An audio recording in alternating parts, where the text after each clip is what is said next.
Hello, everybody. So this is my first theory video, and it might be a little bad. So if there's anything I can improve on, please let me know in the comments below. Right before we start, I hope you guys can like, comment, and subscribe. It'll mean the world to me.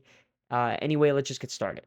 So starting off, I think that Sun God Nika was an actual person, and by this I mean I think the Hito Hito no Mi powers belong to only him. I don't think it was a devil fruit, right? I believe it was just native to Sun God Nika. And I have a couple reasons for this, and I'll tell you guys why in a little bit. Sun God Nika and JoyBoy are the same person, right? I don't want any misconceptions. They're definitely the same being. So we know that Sun God Nika laughs a ton, and the name JoyBoy would imply that he laughs a lot, right? I just hope this is common sense for you guys. Also, Sun God Nika isn't referred to as someone that was human or ate a devil fruit, right? Like, they always call Luffy, at least while he's in Gear 5, Nika, right? They don't ever mention Luffy's name, ever. Saint Saturn does not call Luffy by his name once in Egghead. If I recall correctly, instead, he refers to Luffy as Sun God Nika, implying that Luffy is a god and not a human.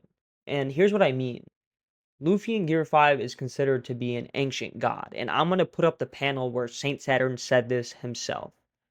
Not to mention that Vegapunk also refers to Luffy as Sun God Nika. Both Vegapunk and Saturn think of Luffy as a divine or special being. At least that's the way that they talk about Nika. So based off how he is perceived by the Giants, Vegapunk, and the Gorosei, in Gear 5 he's not a regular human. He becomes a god with godlike powers. And I don't think this is a stretch to say. It's the name of the devil fruit for a reason. Now that we're finished with that, I believe that the original JoyBoy or Sun God Nika had these powers without eating a devil fruit. Now that we are finished with that, I believe that the original JoyBoy or Sun God Nika had these powers without eating a devil fruit. I believe that Sun God Nika was a god that had devil fruit-like powers without actually eating a devil fruit. I'm going to compare this with how the Gorosei were introduced. So I'm going to put up some fan animation just so you guys can kind of understand my point of view just a little more. So Saint Saturn was introduced as the Yuki. Next, we have Marcus Mars, and he was also introduced as the Itsumare. And I'm not sure if you guys noticed it, right? But there was no mention of their devil fruits at all of the five Gorosei, right?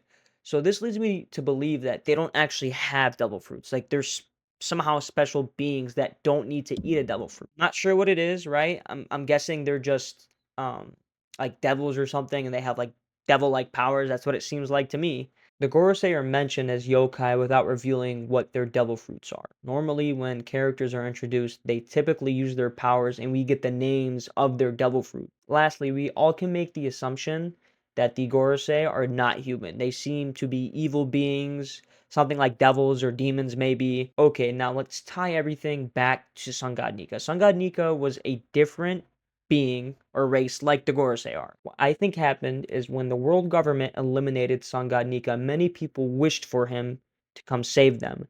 Because of that, the Hito Hito no Mi model Nika came into existence, and that's how I think Luffy ended up eating the Nika fruit. So let me know what you guys think. I know this is not the best theory, it's just a very short one. I didn't want to take up too much of y'all's time. Tell me if you think I'm tripping or if my theory holds some weight. I know it's not a long theory because there's not much information to go off of. Well, I hope you guys enjoyed the video. If you guys did, please leave a like, comment, and subscribe. I'll see you all in the next one.